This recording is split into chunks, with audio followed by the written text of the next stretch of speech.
தந்தை, மகன், தூயாவியாரின் பெயராலே ஆமென்.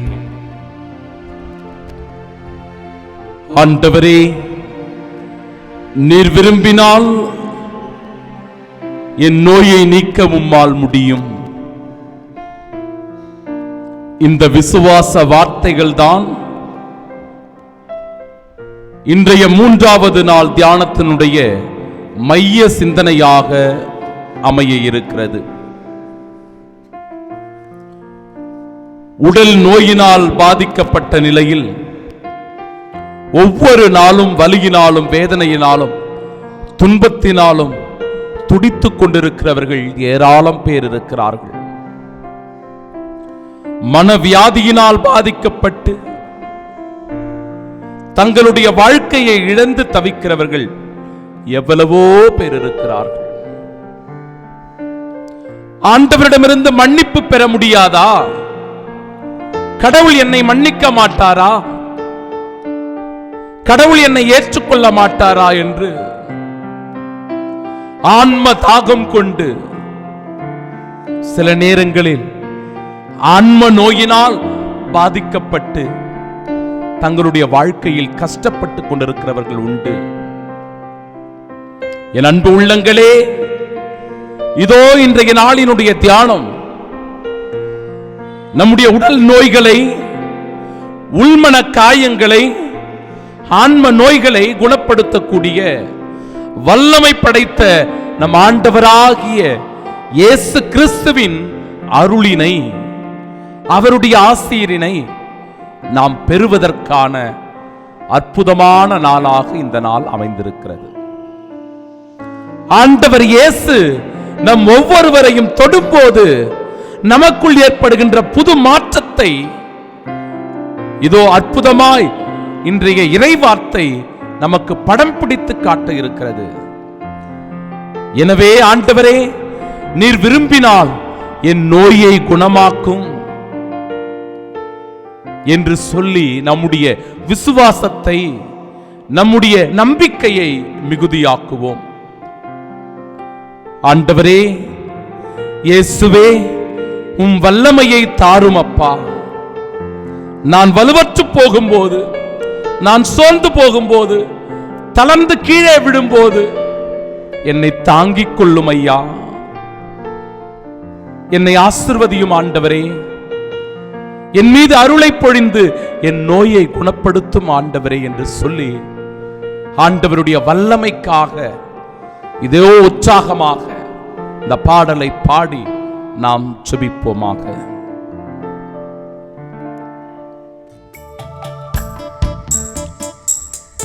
ஆண்டவர் இயேசு கிறிஸ்துவினுடைய வல்லமையை பெறுகின்ற நேரம், ஆசீர்வாதமான தருணம்.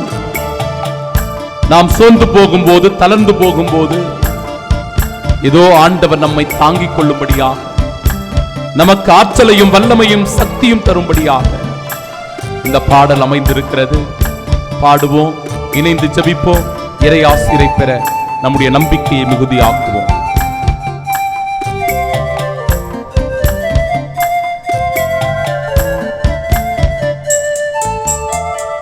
இயேசுவே, உம் வல்லமை எனக்கு தாரும், வலுவற்று போகும்போது எனக்கு உதவும். இயேசுவே, உம் வல்லமை எனக்கு தாரும், வலுவற்று போகும்போது எனக்கு உதவும். மீண்டும் இணைந்து பாடலாம். இயேசுவே, உம் வல்லமை எனக்கு தாரும், வலுவற்று போகும்போது எனக்கு உதவும். வல்லமை தாராயோ, வல்லமை தாராயோ, வல்லமை தாராயோ, வல்லமை தாராயோ, வல்லமை தாராயோ, வல்லமை தாராயோ, வல்லமை தாராயோ, வல்லமை தாராயோ. இயேசுவே, வல்லமை எனக்கு தாரும், வலுவற்று போகும்போது எனக்கு உதவும். அன்பு உள்ளங்களே, ஆண்டவரே, எதற்கு எனக்கு வயிற்றில் இவ்வளவு பெரிய ஒரு கட்டி? என் தகப்பனே, எதற்காக எனக்கு இந்த புற்றுநோய் வந்திருக்கிறது? அப்பா, ஆண்டுகள் பல ஓடிக்கொண்டே இருக்கிறதே, என்னுடைய வயிற்றில் ஒரு குழந்தை பாக்கியம் இல்லாமல் நான் தவித்துக் கொண்டிருக்கிறேனே. என்னுடைய குடும்பத்தில் பிரச்சனைக்கு மேல பிரச்சனை, குழப்பத்தில் ஒவ்வொரு நாளும் என்னுடைய மனம் சஞ்சலப்பட்டிருக்கிறதே, என் மனம் புண்பட்டு காயப்பட்டிருக்கிறதே. உம்முடைய மருந்தினால் என்னை குணப்படுத்தும் அப்பா, உம்முடைய வார்த்தை என்கிற மருந்தினால் என்னை குணப்படுத்தும்.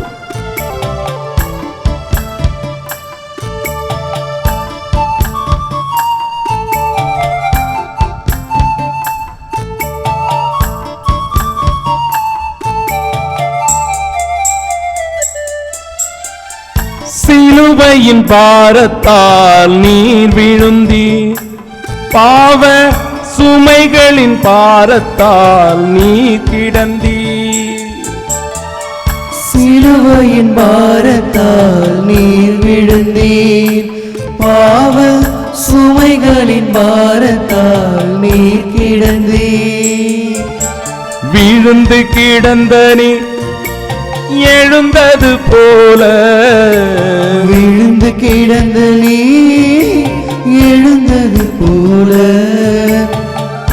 என்னையும் எழச் செய்தருளும் ஐயா, என்னையும் எழ செய்தருளும். வல்லமை தாராயோ, வல்லமை தாராயோ, வல்லமை தாராயோ, வல்லமை தாராயோ, வல்லமை தாராயோ, வல்லமை தாராயோ இயேசுவே. வல்லமை தூய ஆவியினுடைய வல்லமை எங்களுக்கு தாரும். வல்லமை தாராயோ, தூய ஆவியாருடைய கொடைகளை எங்கள் மீது பொழியச் செய்தருளும். தூய ஆவியாருடைய கனிகள் இதோ எங்களுடைய உள்ளங்களிலே பெருக்கெடுக்க ஆண்டவரே உம்மிடத்திலே உருக்கத்தோடு இவ்வேளையில வேண்டி செபிக்கிறோம் அப்பா.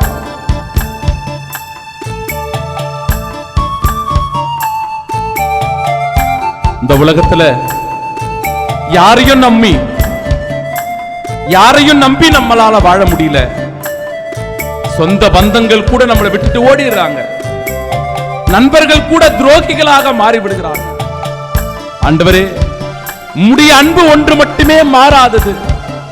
நீர் கல்வாரியில் சிந்தி அந்த ரத்தமும் எனக்காக நீர் கொடுத்த அந்த உயிரும் தான் என்னை விட்டு பிரியாமல் மீண்டும் மீண்டும் தேடி வந்து ஓடி வந்து என்னை அணைக்கக்கூடியதாக இருக்கிறது. ஆண்டவரே, நிலையான உம் அன்பில் நான் பற்று கொண்டு வாழ எனக்கு அருள் தாரும் இயேசுவே, அருள் தாரும் இயேசுவே.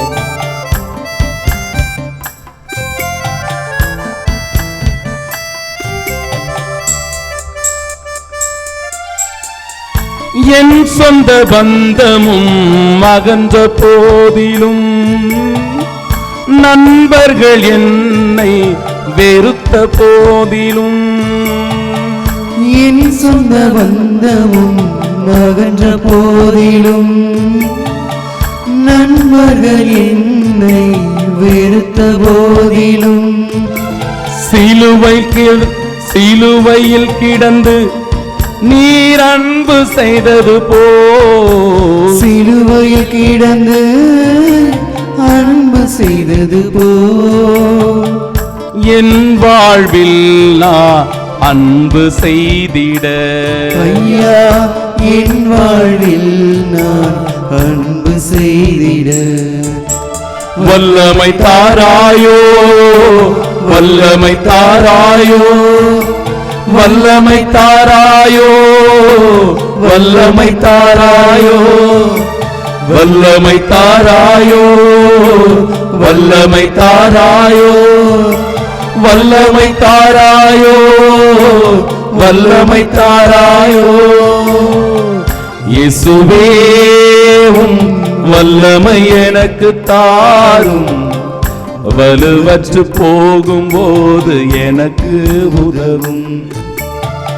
இயேசுவே, உம் வல்லமை எனக்கு தாரும், வலுவற்று போகும்போது எனக்கு உதவும். Praise the Lord. Praise the Lord. Praise the Lord. Praise the Lord. Praise the Lord. Praise the Lord. இயேசுவுக்கே புகழ். இயேசுவுக்கே புகழ். இயேசுவுக்கே நன்றி. இயேசுவுக்கே நன்றி. இயேசுவுக்கே மகிமை. இயேசுவுக்கே மகிமை. இயேசுவின் நாமம் வாழ்த்தப் பெறுவதாக. ஆமென். ஆமென். ஆமென். நீர் விரும்பினால் என் நோயை நீக்க ஆண்டவரே இயேசுவே உம்மால் முடியும். என் அன்பு சகோதரனே சகோதரியே, மூன்றாவது நாள் இந்த தியானம் 3 பிரிவாக பிரித்து தியானிக்கவும், கடவுளுடைய அன்பை பெறவும், அவர் நம்மை எந்த அளவிற்கு அன்பு செய்கிறார், நம்மை நேசிக்கிறார் என்பதை உணர்ந்து கொள்ளும் பொருட்டு அவர் நம்மை தொட்டு ஆசிர்வதிப்பதை, குணப்படுத்துவதை அனுபவிக்கின்ற நாள்தான் இந்த 3வது ஆசீர்வாத நாள். எப்பேற்பட்ட மனிதனையும் ஒரு நிமிஷம் ஏதாவது ஒன்று பயமுறுத்துகிறது என்றால் அது நோயாகத்தான் இருக்கும். இன்றைக்கு எல்லா மனிதர்களுமே ஏதாவது ஒரு நோயை சுமந்து கொண்டுதான், ஒரு வியாதியோடு தான் அலைந்து கொண்டிருக்கிறார்கள். மருத்துவமனைக்கு போகாத மனிதர்களே கிடையாது. எத்தனை வகை வகையான உணவுகள் இருக்கிறதோ அத்தனை வகை வகையான நோய்களும் இருக்கிறது.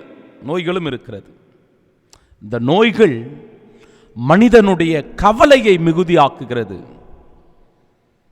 கடவுள் கொடுத்த அந்த வாழ்க்கையை பல நேரங்களில் தொலைத்துவிட்டு அந்த வாழ்க்கையே கேள்விக்குறியாகவும் மாறிவிடுகிறது. இன்னைக்கு நாம ஒரு இயந்திர உலகத்தில் வாழ்ந்துட்டு இருக்கிறோம். வேக வேகமாக இயங்கிக் கொண்டு ஓடிக்கொண்டு இருக்கிறோம். அதனால நமக்கு சரியான நேரம் கிடைப்பதில்லை. சாப்பிடுவதற்கோ உறங்குவதற்கோ நமக்கு நேரம் இல்லை. நல்ல உறவுகளோடு பேசி பழகுவதற்கு நேரம் இல்லை. ஏன்னா பணம் சம்பாதிக்கணும், வாழ்க்கையில் மேல மேல வரணும். அதனால நம்ம சேர்த்து வச்சிருக்கிறது எல்லாம் நோய் மட்டும்தாங்க. நோய் மட்டும்தான் நாம் சேர்த்து வைத்திருக்கிறோம். நோயைத்தான் நாம் அதிகமாக சம்பாதித்து வச்சிருக்கிறோம். என்னிடத்தில் தொடர்பு கொள்கிறவர்களை எல்லாம் பார்க்கும்போது, ஃபாதர், இந்த நோயினால் நான் பாதிக்கப்பட்டிருக்கிறேன், இந்த புற்றுநோய், என்னுடைய கை கால் மூட்டு வலிகள் என்னை தொல்லைப்படுத்துகின்றன, என்னால் நடக்கவே முடியல, முடக்குவாதம் வந்தது போல படுத்தே கிடக்கிறேன், ஃபாதர் என்னுடைய கிட்னில கல்லு கிடக்குது, ஃபாதர் சமீபத்தில் தான் எங்கள் அப்பாவுக்கு ஹார்ட் அட்டாக் வந்தது. இப்படியாக நம்முடைய வாழ்க்கையானது அன்பிற்குரியவர்களே இந்த நோயிலேயே கடந்து போய் கொண்டிருக்கிறது. குறிப்பாக இந்த கொரோனா தொற்று நோய் இந்த உலகத்தை எந்த அளவிற்கு பாதிக்க செய்திருக்கிறது என்றால், ஏறக்குறைய 62 லட்சம் பேர் இந்த கொரோனா தொற்று நோயினால் மாண்டு போயிருக்கிறார்கள். இந்த 2 வருஷத்துல எவ்வளவு உயிர்கள் பலியாகி இருக்கிறது பாருங்க அன்பிற்குரியவர்களே. நோயினால ஏறக்குறைய 50 கோடி பேர் இந்த நோயினால பாதிக்கப்பட்டாங்களாம். இந்தியாவில் மட்டுமே 5 லட்சத்திற்கும் மேற்பட்ட மக்கள் இறந்து போனார்கள். 4 கோடிக்கும் மேற்பட்ட மக்கள் பாதிக்கப்பட்டார்கள் என்றால், இந்த நோய்களினுடைய தாக்கம் இந்த உலகத்தை எவ்வாறு பாதிப்படைய செய்கிறது, துயரத்துக்கு உள்ளாக்குகிறது அப்படின்னு பாருங்க அன்பிற்குரியவர்களே. உடல் நோய்கள், மனநோய்கள், ஆன்ம நோய்கள், இந்த 3 நோய்கள் இருக்கிறது. உடல் நோய்னா என்ன, மனநோய்கள் என்றால் என்ன, ஆன்ம நோய்கள் என்றால் என்ன, அது நமக்கு நன்றாக தெரியணும் முதல்ல. அப்பதான் அந்த நோயை எப்படி சரிப்படுத்துவது என்று நாம் பார்க்க முடியும். அது 2வது பகுதி. இப்ப என்ன நோயின்னு நாம முதல்ல தெரிஞ்சுக்கணும், அந்த நோயை எப்படி சரிப்படுத்துவது என்று தெரிந்து கொள்ளணும். இந்த ஊரும் இந்த உலகமும் மருத்துவர்களோ எல்லாரும் கைவிட்டுட்டா கூட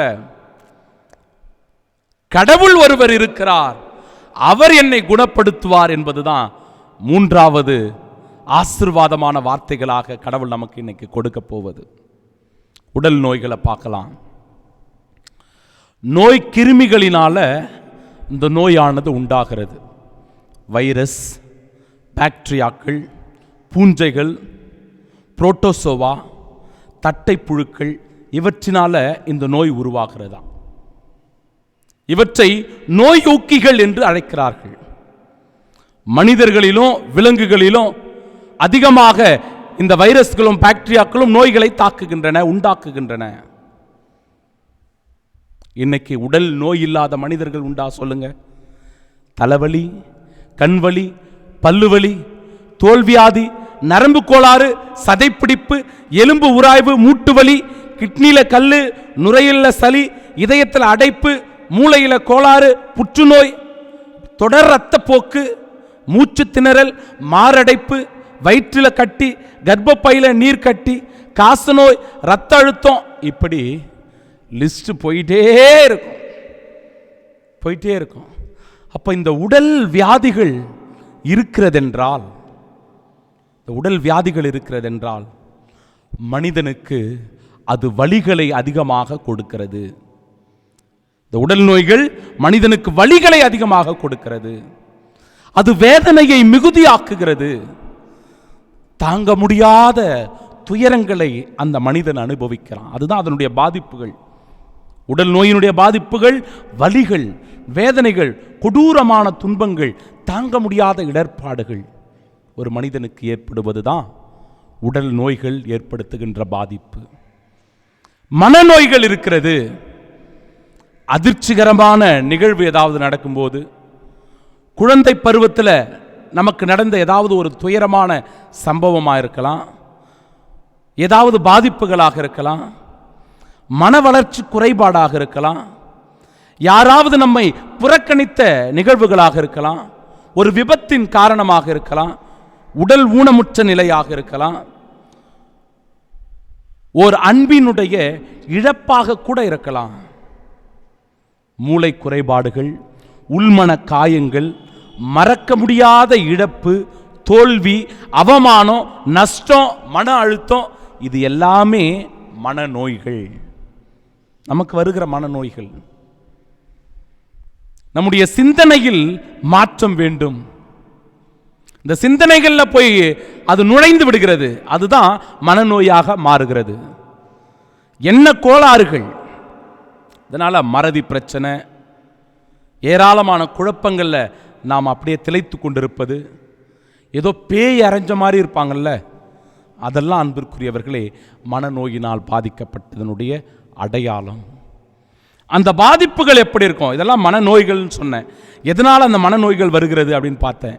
அந்த மனநோய்கள் வந்தால் ஒரு மனிதன் எப்படி பாதிக்கப்படுகிறான் என்று நாம் பார்க்கும்போது, அவன் தாழ்வு மனப்பான்மையில் இருப்பானா, தற்கொலை எண்ணங்கள் அதிகமாக அவனுக்கு வருமா, ஆர்வம் இல்லாமல் இருப்பான், அவனுடைய வாழ்க்கையில மகிழ்ச்சி இருக்காது, தூக்கம் சரியாக இருக்காது, சரியா சாப்பிட மாட்டான், எப்ப பார்த்தாலும் எரிச்சல் வந்து கொண்டே இருக்கும், கோபப்பட்டு கொண்டே இருப்பான், ஒரு நம்பிக்கையற்றத்தனம் இருக்கும் வாழ்க்கையில, அச்சமும் கலக்கமும் அதிகமாக இருக்கும், கெட்ட கெட்ட கனவுகளாக வரும், ஏதாவது ஒரு தீய பழக்க வழக்கத்திற்கு அவன் அடிமையாகி விடுவான்.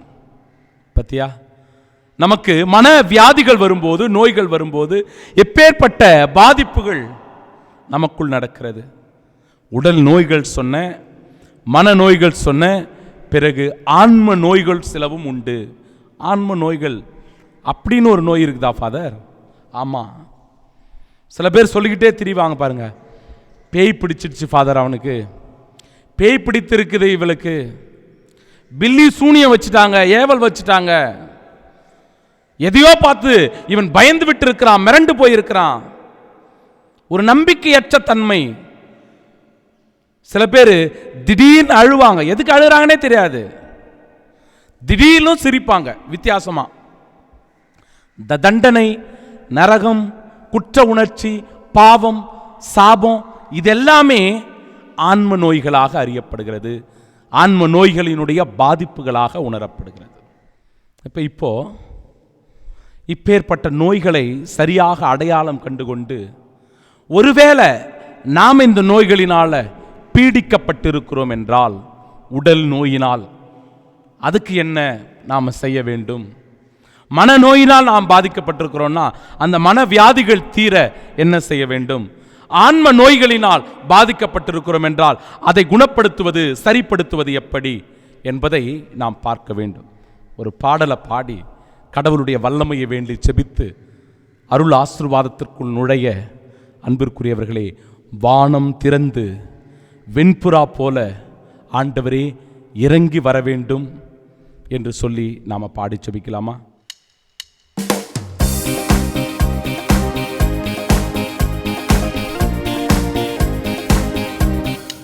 ஆண்டவருடைய ஆவியானவர் நம்மீது இறங்கி வருகிறார், நம்மீது அருளை பொழிகின்றார். அவர் நமக்கு வல்லமை ஊட்டுகிறார், நம்மை திடப்படுத்துகிறார், நம்மை ஊக்கப்படுத்துகிறார், உற்சாகப்படுத்துகிறார், வழிகாட்டுகிறார். சோர்ந்து போகும்போது, தளர்ந்து போகும்போது நம்மை திடப்படுத்துகிறார். எனவேதான் அது உடல் நோய்களாக இருக்கட்டும், மன நோய்களாக இருக்கட்டும், ஆன்ம நோய்களாக இருக்கட்டும், எல்லாவற்றிலும் இருந்தும் விடுதலை அளிக்கக்கூடியவர் தூய ஆவியானவர். அந்த தூய ஆவியானவருடைய அருளை, ஆசீர்வாதங்களை பெற நாம ஜெபிக்கலாமா? பாடி ஜெபிப்போம். கைகளை தட்டி உற்சாகத்தோட.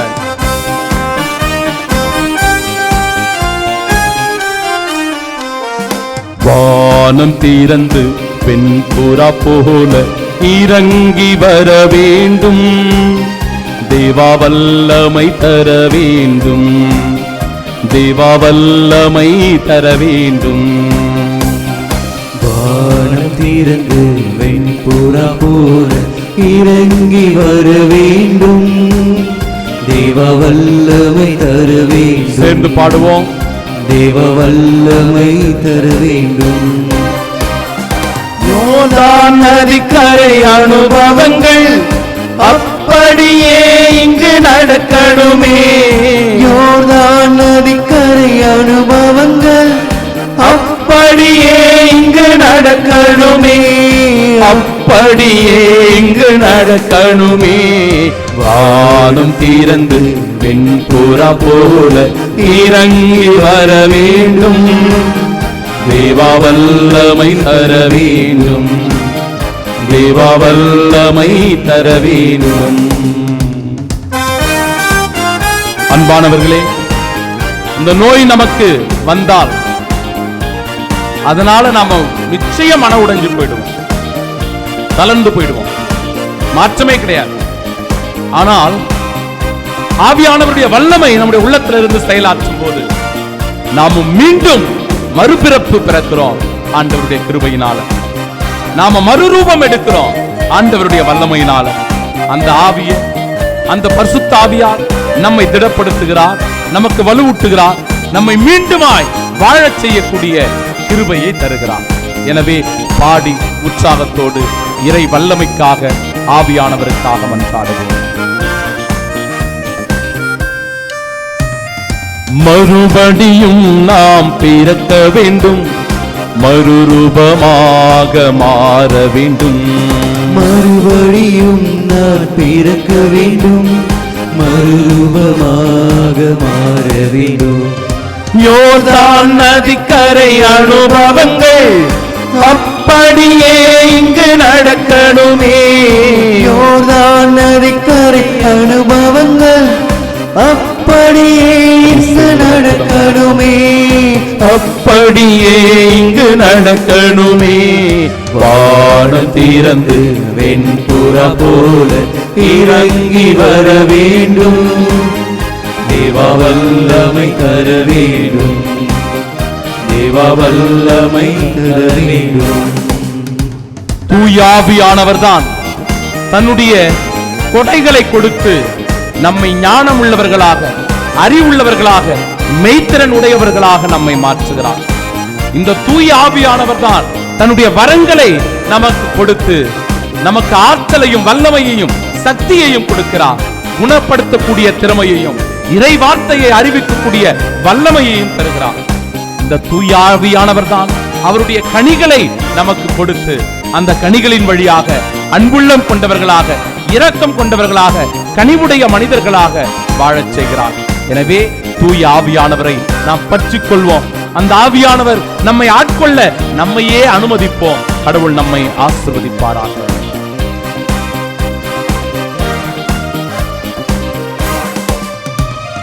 வரங்கள் கனிகள் பொழியனுமே, வல்லமையோடு வாழனுமே.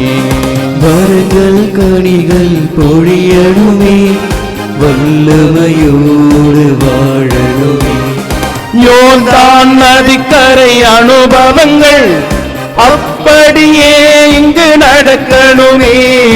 யோர்தான் நதிக்கரை அனுபவங்கள் அப்படியே இங்கு நடக்கணுமே. அப்படியே இங்கு நடக்கணுமே. வானம் திறந்து வெண்புறா போல இறங்கி வர வேண்டும். தேவா வல்லமை தர வேண்டும். தேவா வல்லமை தர வேண்டும். ஆண்டவர் தனது வல்லமையினால் இந்த நோய்களை எல்லாம் குணமாக்கக்கூடிய அருளினை பொழிகின்றார். ஆசீர்வாதத்தை நமக்கு தருகிறார். நம்மையும் இந்த உலகத்துல ஒரு சாட்சியாக வாழச் செய்கிறார். Praise the Lord. Praise the Lord. Praise the Lord. Praise the Lord. இயேசுவுக்கே புகழ். இயேசுவுக்கே புகழ். இயேசுவுக்கே நன்றி. இயேசுவுக்கே நன்றி. இயேசுவுக்கே மகிமை. இயேசுவுக்கே மகிமை. ஆமென், ஆமென், ஆமென். அன்பார்ந்தவர்களே, இந்த இரண்டாவது பகுதி முதல் பகுதியிலேயே எந்த இறை வார்த்தையை நான் சொல்லலை.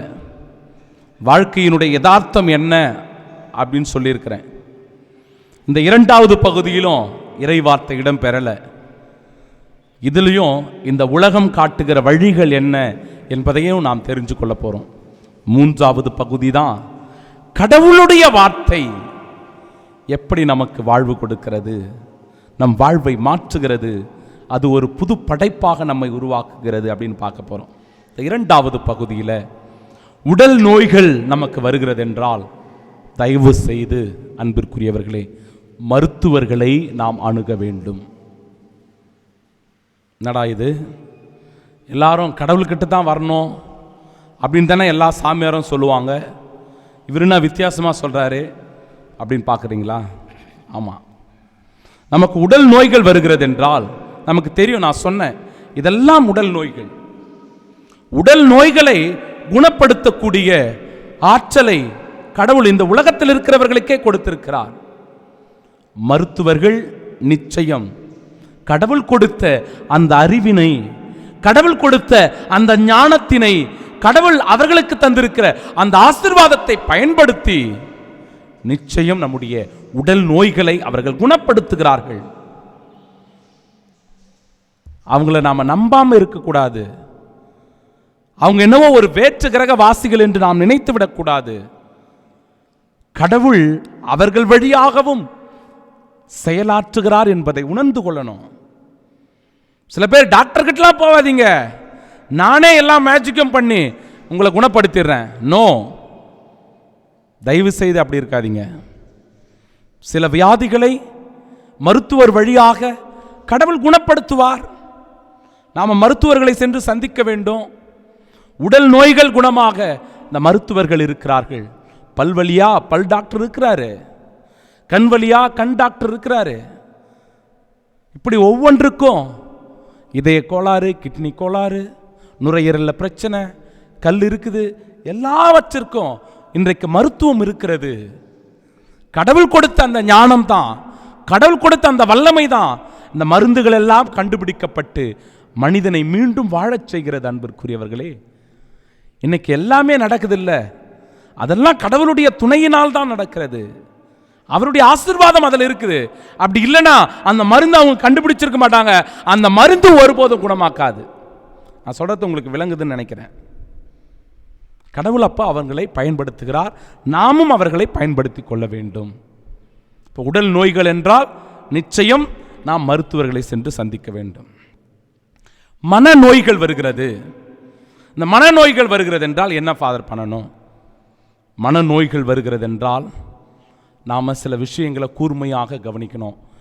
ஏன் அந்த மனவியாதிகள் வருகிறது, அந்த மனவியாதிகளை போக்குவது எப்படி என்றால் அதற்கென்று சில பேர் இருக்கிறாங்க.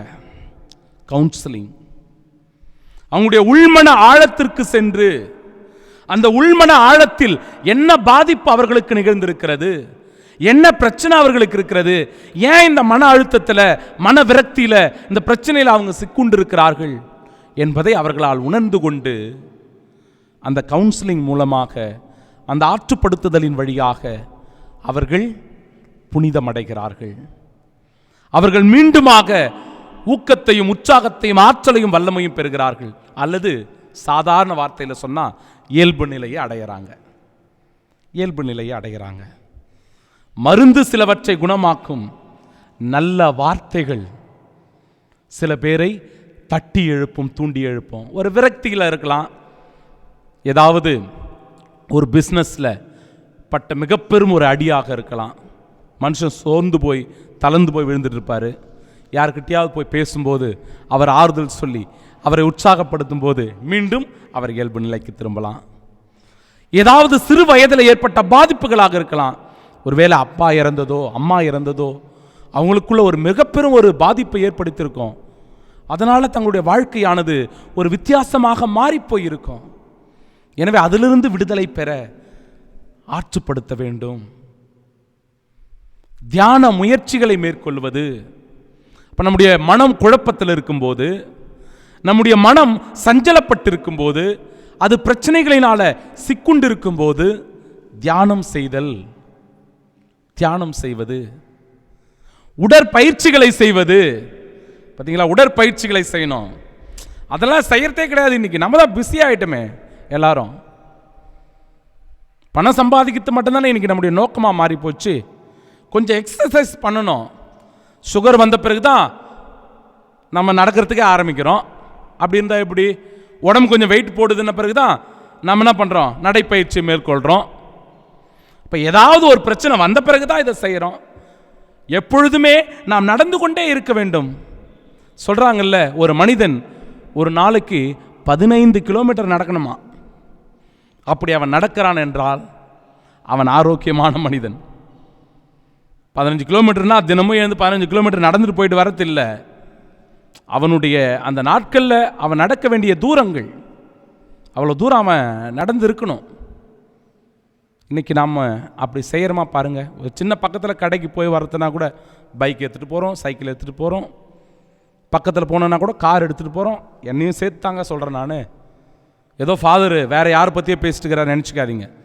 நாமும் இப்படி தான் இன்றைக்கி மாறி போயிடுச்சு. நம்முடைய பழக்க வழக்கங்கள் எல்லாம் அதுதான் நமக்கு நோயை கொடுக்கிறது. அதை நாம் புரிஞ்சுக்கணும்.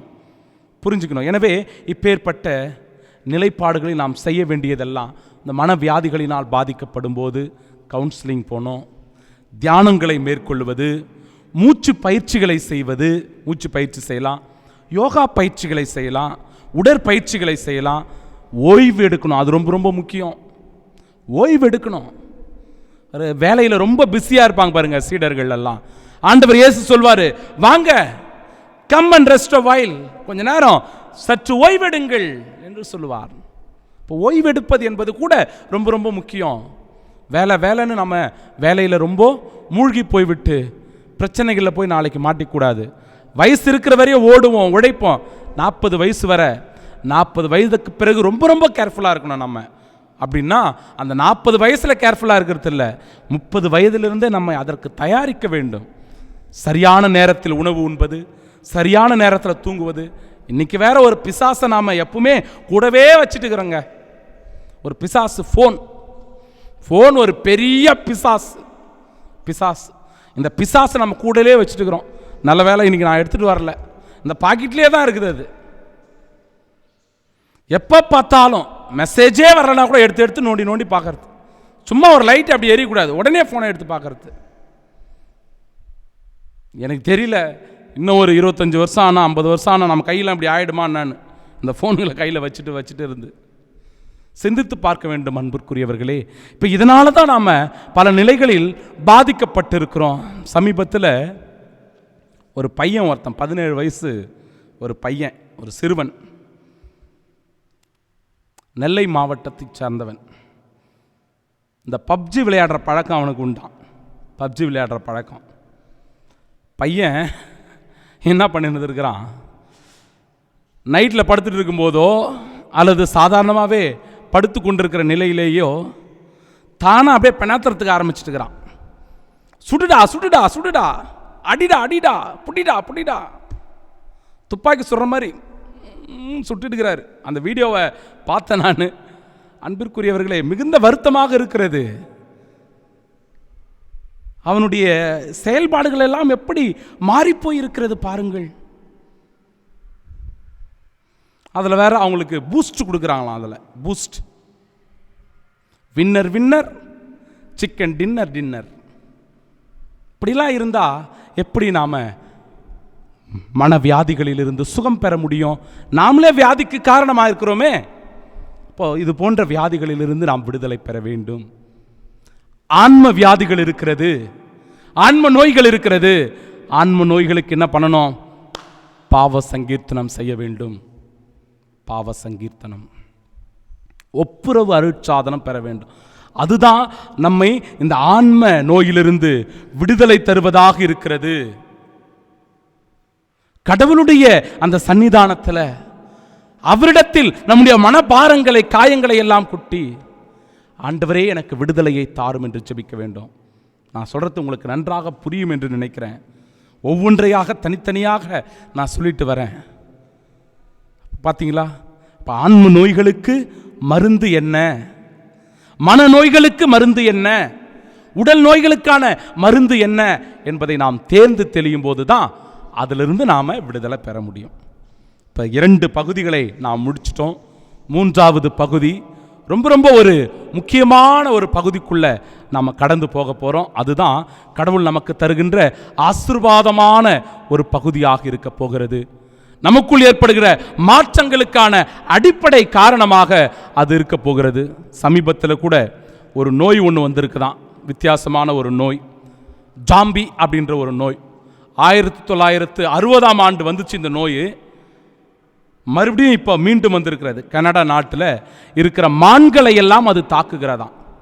எப்படி அந்த மான்களை தாக்குகிறது என்றால், மான்களினுடைய மூளையை தாக்குகிறதா அந்த நோய். மூளைகள், இந்த மூளையை தாக்குவதனால் அந்த மான்கள் சோர்ந்து போகிறது, தளர்ந்து போகிறது, அப்படியே நலிந்து மெலிந்து போய் இறந்து போகிறது. மான வேட்டையாடுறவன் இருப்பான், அல்லது அந்த மான்கள் கூட பழகுகிறவர்கள் இருப்பார்கள். இவர்கள் வழியாக அது மனிதர்களுக்கு பரவுகிறது. மனிதர்களுக்கு பரவிச்சுன்னா இந்த கொடூரமான ஒரு நோய் நம்முடைய மூளையை தாக்கி மனிதனுக்குள்ளும் பாதிப்பை ஏற்படுத்துகிறது. எனவே எச்சரிக்கையோடு நாம் இருக்க வேண்டும். இந்த 3வது பகுதிக்குள்ளே நாம் கடந்து போகும்போது ஆண்டவர் இயேசு கிறிஸ்துவுடைய அந்த தூய இருதயத்தினுடைய ஆற்றலை பெற நாம் ஜெபிக்க இருக்கிறோம்.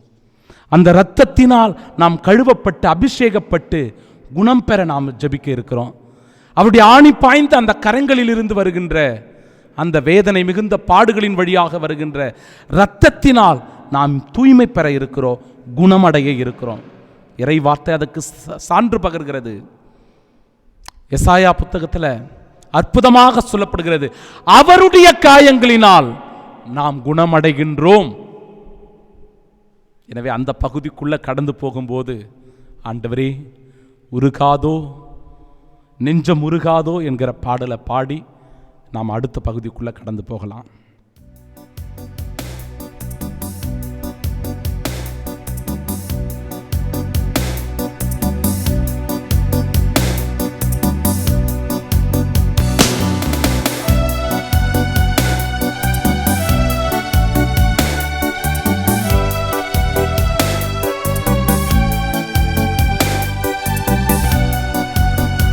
ஆண்டவருடைய இரக்கத்திற்காக, அவருடைய கருணைக்காக, அவர் நம்மை மன்னிக்க, அவருடைய இரத்தத்தினால் நாம் கழுவப்பட இணைந்து நாம் பாடி ஜெபிப்போமாக.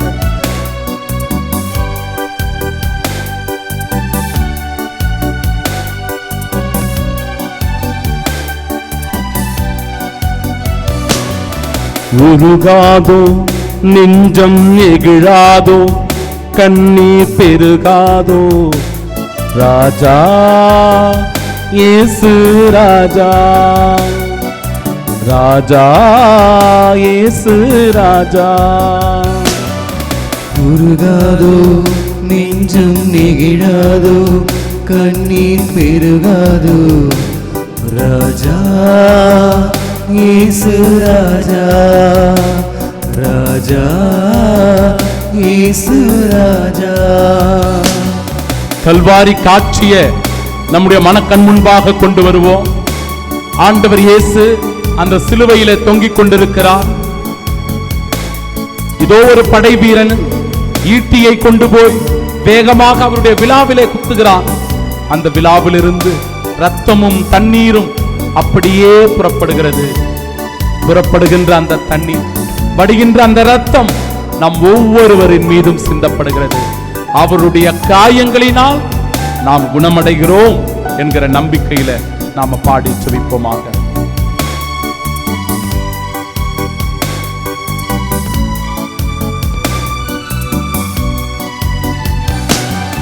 கல்வாரி காட்சியை கண்டிடும் கல்மனம் கலங்கிய கரைந்திடுமே. கல்வாரி காட்சியை கண்டிடும் கல்மனம் கலங்கிய கரைகின்றதே. கர்த்தாவே உன் அன்பை நினைக்கையில் எந்தன் உள்ளமும் கருங்கிடுதே. உருகாதோ நெஞ்சம் நெகிழாதோ கண்ணீர் பெருகாதோ ராஜா இயேசு ராஜா ராஜா இயேசு ராஜா. அப்பா இயேசு ஆண்டவரே, என் அன்பு மகன், என் அன்பு மகள் இந்த நோயினால் பாதிக்கப்பட்டிருக்கிறாரே, இந்த உடல் வியாதியினால துன்பத்தை அனுபவித்துக் கொண்டிருக்கிறாரே, மனவியாதியினால் பாதிக்கப்பட்டு வித்தியாசமாக தன்னுடைய வாழ்விலே செயலாற்றி கொண்டிருக்கிறாரே. ஆண்டவரே, உன்னுடைய மனம் இருக்காதாப்பா? இதோ உடல் நோய்கள் தீர, மனவியாதிகள் தீர, இந்த ஆன்ம நோய்கள் நீங்க உம்முடைய அருள் உதவியை நாடி வந்திருக்கிற என் அன்பு சகோதரனை, என் அன்பு சகோதரிய நீர் ஆசீர்வதிங்க அப்பா. அவருடைய விசுவாசத்தினால அவரை குணப்படுத்துங்க. நீ சொன்னீரே ஆண்டவரே என் ராஜா, இதோ உன்னுடைய விசுவாசம் உன்னை குணமாக்கியது. அந்த விசுவாசத்தினால எங்களை குணப்படுத்தும் ஆண்டவரே, குணப்படுத்தும்.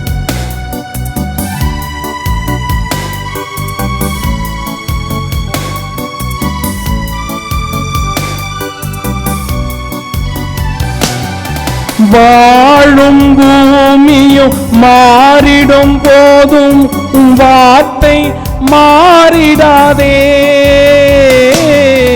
வாழும் பூமியும் மாறிடும் போதும் உன் வார்த்தை மாறிடாதே. வாழ்வினை தாங்கியும் வார்த்தையினா வாஞ்சையால் அணைத்தீரே. உருகாதோ நெஞ்சம் நெகிழாதோ கண்ணீர் பெருகாதோ ராஜா இயேசு ராஜா ராஜா இயேசு ராஜா. ஆண்டவரே, தொழுநோயினால் பாதிக்கப்பட்டவர்கள், இரத்த போக்கினால் பாதிக்கப்பட்டவர்கள், கல்லீரலில் பிரச்சனை இருக்கிறவர்கள், இதோ இதய கோளாறினால் பாதிக்கப்பட்டவர்கள் என எத்தனையோ வியாதிகள் ஆண்டவரே, தோல் வியாதிகள், மனபாரங்கள், இவை அனைத்தும் உம்மால் மட்டுமே குணமாக்க முடியும் என்கிற நம்பிக்கையோடு நாங்கள் பாடி செபிக்கிறோம். உம்முடைய அன்பிற்காக, உம்முடைய இரக்க பெருக்கத்திற்காக உருக்கத்தோடு செபிக்கிறோம் ஐயா.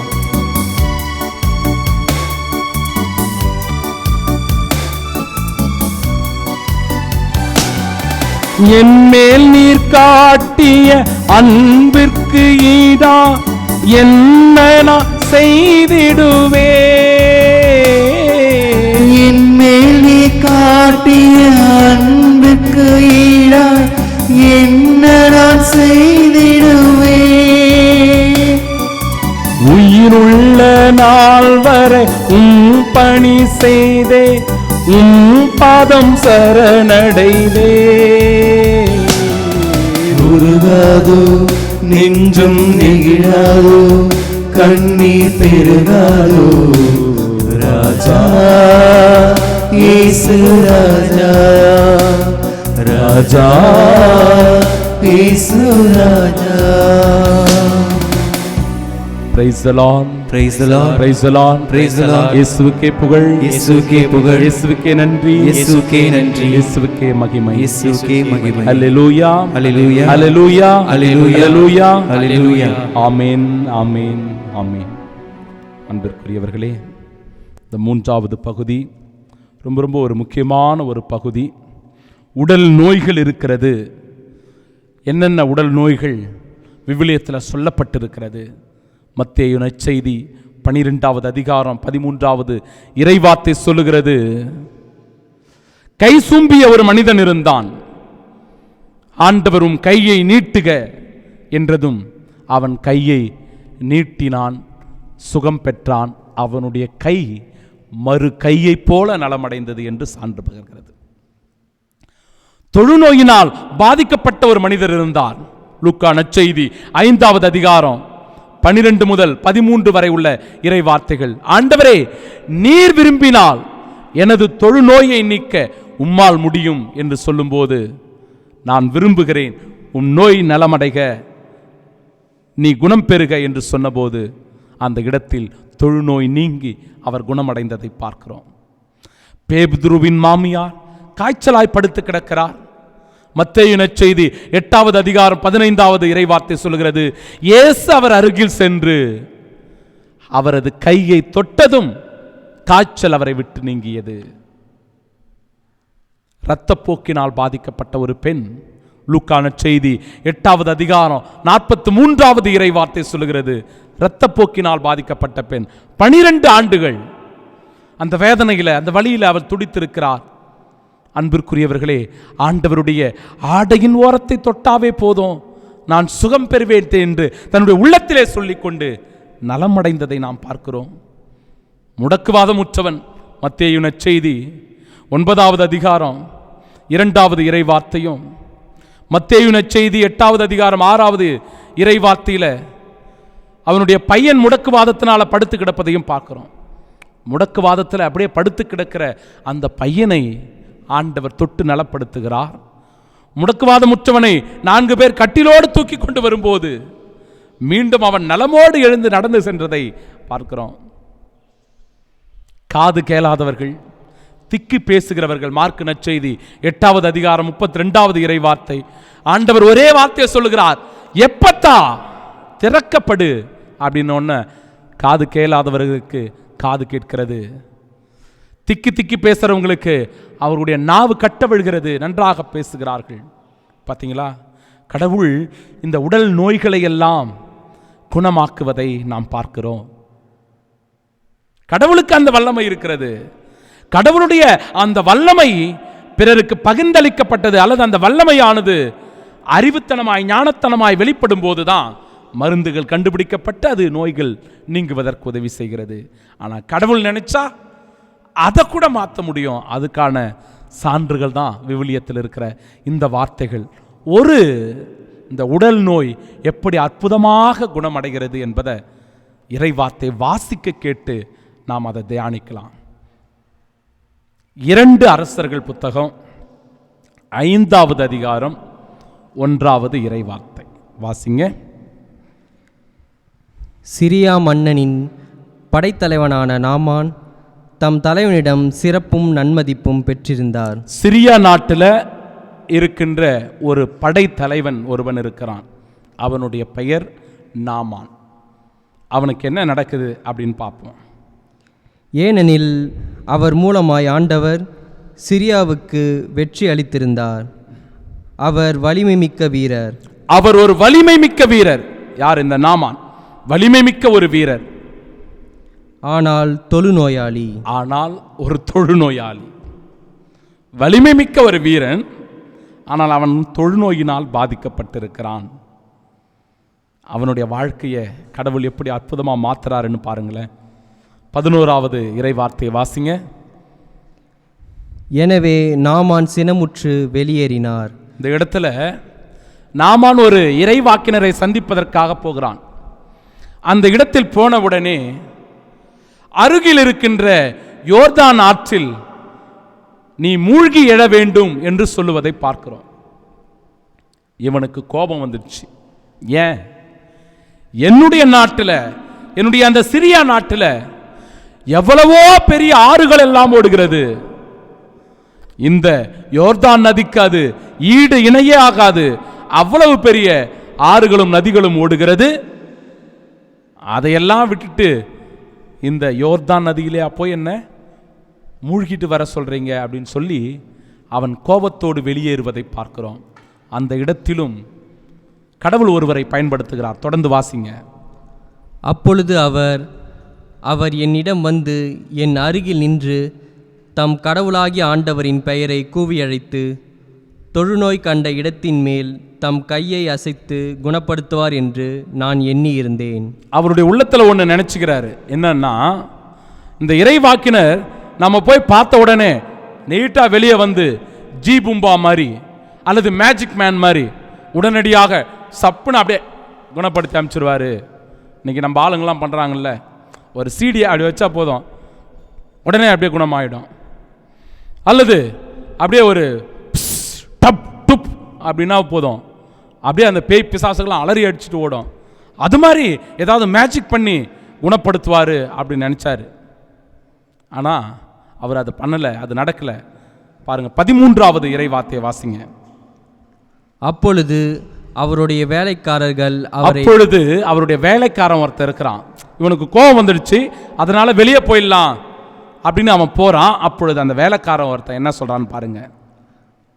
அவரை அணுகி அவரிடம், எம் தந்தையே, இறைவாக்கினர் இதைவிட அரிதான ஒன்றை உமக்கு கூறியிருந்தால் நீர் அதை செய்திருப்பீர் அல்லவா? என் தலைவரே, இந்த இறைவாக்கினர் இதைவிட ஒரு அரிதான ஒரு செயலை சொல்லியிருந்தா நீ செஞ்சிருக்க மாட்டீங்களா? அதனால தயவு செய்து அவர் சொல்லுப்படி, அவர் சொற்படி நீ நடந்து கொள்ளும் என்று அந்த இடத்துல ஒரு பணியாளன் வழியாக ஆண்டவர் செயலாற்றுவதை பார்க்கிறோம். அப்படிப்பட்ட அந்த செயலில்தான் அவருக்கு ஒரு குணம் கிடைக்கிறது, ஒரு சுகம் கிடைக்கிறது. ஆண்டவர் அவரை தொட்டு குணப்படுத்துவதை பார்க்கிறோம். 14வது வசனத்தை வாசிக்கலாம். எனவே நாமான் புறப்பட்டு சென்று கடவுளின் அடியவரது வாக்கிற்கிணங்க யோர்தானில் 7 முறை மூழ்கியல அவர் கடவுளுடைய அடியானுடைய வார்த்தைக்கு இணங்க யோர்தான் நதி கரைக்கு போறாரு. அந்த நதியில இறங்குறாரு. 7 முறை மூழ்கி எழுகிறார். 7 முறை மூழ்கி எழுகிறார். அந்த அதிசயம் நடக்கிறது. 7 முறை மூழ்கி எழுந்த உடனே அந்த வார்த்தையை பாருங்க, கடைசி வசனத்தை வாசிங்க. அவர் நலமடைந்தார். அவரது உடல் சிறு பிள்ளையின் உடலை போல் மாறி, சிறு பிள்ளையினுடைய உடலை போல அப்படியே புதுசா மாறிச்சு. சிறு பிள்ளை அப்படின்னு சொல்றதுக்கு பழைய நிலை மாறி புது நிலையை அது அடைந்தது. அன்பிற்குரியவர்களே, உடல் நோயினால நம்ம பாதிக்கப்பட்டிருக்கிறோன்னா கடவுள்கிட்ட நம்ம ஒப்பு கொடுப்போம். நிச்சயம் நாமானை குணமாக்கியவர், மேற்சொன்ன இறை வார்த்தைகளின் வழியாக ஒவ்வொருவரையும் குணமாக்கிய நம் ஆண்டவர் தன் காயங்களினால் நம்மையும் குணப்படுத்துகிறார். இந்த புனித வாரத்தில் மனசில் வச்சுங்க. 2வது மனநோய்க்கு இறை வார்த்தைகள் இருக்குதா ஃபாதர்? நிச்சயம். மனநோய்கள் எப்படி வருகிறது என்றால், லூக்கா நற்செய்தி 6வது அதிகாரம் 37வது இறை வார்த்தை சொல்லுகிறது, பிறரை குற்றவாளிகள் என தீர்ப்பிடாதீர்கள். மனநோய் வந்துச்சுன்னா எல்லாரையும் குற்றவாளியா பார்க்கறது, பிறர் குற்றவாளிகள் என தீர்ப்பளிக்காதீர்கள். கண்டனம் செய்யாதீர்கள். கண்டனம் செய்வாங்க, எல்லாரையும் திட்டி சபிக்கிறது. ஒன்று எல்லாரையும் குற்றவாளியா பார்க்கறது, மற்றொன்று சபித்து கொண்டே இருப்பது, சபிப்பது. மனநோய் மனநோய் அதெல்லாம். இன்னும் சில பேர் இருக்கிறாங்க கஞ்சத்தனத்தோடு. 38வது வசனம், 6வது அதிகாரம் 38வது வசனம் லூக்கா நற்செய்தியில. கஞ்சத்தனம். கடவுள் சொல்றார், கொடுங்கள் உங்களுக்கு கொடுக்கப்படும். யாரையும் கண்டனம் செய்யாதீங்க, பிறரை மன்னியுங்கள் மன்னிப்பு பெறுவீர்கள். இதெல்லாம் கடவுள் சுகப்படுத்துவது. அன்பிற்குரியவர்களே பாருங்க, உங்கள் கண்ணில் இருக்கும் துரும்பை முதல்ல எடுங்க, பிறர் குற்றவாளிகள் என தீர்ப்பளிக்காதுங்க. உங்களுடைய கண்ணில் இருக்கின்ற துரும்பை முதலில் எடுங்கள். லூக்கா நற்செய்தி 7வது அதிகாரம் 39வது இறைவார்த்தை சொல்லுகிறது, இவள் பாவி ஆயிற்றே. நறுமண தைலத்தை கொண்டு வந்து ஆண்டவருடைய பாதங்களில் கழுவி கொண்டிருக்கிறார், அதை தூய்மைப்படுத்தி கொண்டிருக்கிறார். அப்பொழுது அந்த இடத்துல இவள் பாவி ஆயிற்றே குற்றம் சாட்டுவதை பார்க்கிறோம், தீர்ப்பிடுவதை பார்க்கிறோம், கண்டனம் செய்வதை பார்க்கிறோம். அன்பிற்குரியவர்களை, மனநோய் மனநோய். குழந்தை பாக்கியம் அவ இல்லை அப்படின்னா கூட சில பேர் மன விரக்திக்கு போயிட்டு மனநோயினால் அவர்கள் பாதிக்கப்படுவதையும் பார்க்கிறோம். மனநோயினால் பாதிக்கப்படுவதை பார்க்கிறோம். கடவுள் அவர்களை எல்லாம் சுகப்படுத்த, அவர்களை குணப்படுத்த, இந்த மனவியாதிகளினால் பாதிக்கப்பட்ட ஒவ்வொருவருடைய மனப்புண்கள் எல்லாம், அந்த மன காயங்கள் எல்லாம் ஆற, பிறரை மன்னியுங்கள், பிறருக்கு கொடுத்து உதவுங்கள், யாரையும் குற்றவாளிகள் என தீர்ப்பளிக்காதீர்கள், எல்லோரையும் அன்பு செய்யுங்கள் என்கிற மருந்தை கொடுக்கிறார். ஆறுதலான வார்த்தைகளை தருகிறார். அப்ப அந்த வார்த்தைகள் தான் குணப்படுத்துகிறது. புரியுதுங்களா? மனநோய்களை எது குணப்படுத்துகிறது? ஆண்டவருடைய வார்த்தைகள் குணப்படுத்துகிறது. ஆறுதலான வார்த்தைகள், அரவணைக்கின்ற வார்த்தைகள், அன்பு செய்கின்ற வார்த்தைகள் ஒரு மனிதனை குணப்படுத்துகிறது. அதற்கு ஒரு உதாரணத்தை நான் உங்கள் முன்பாக கொடுக்க விரும்புகிறேன்.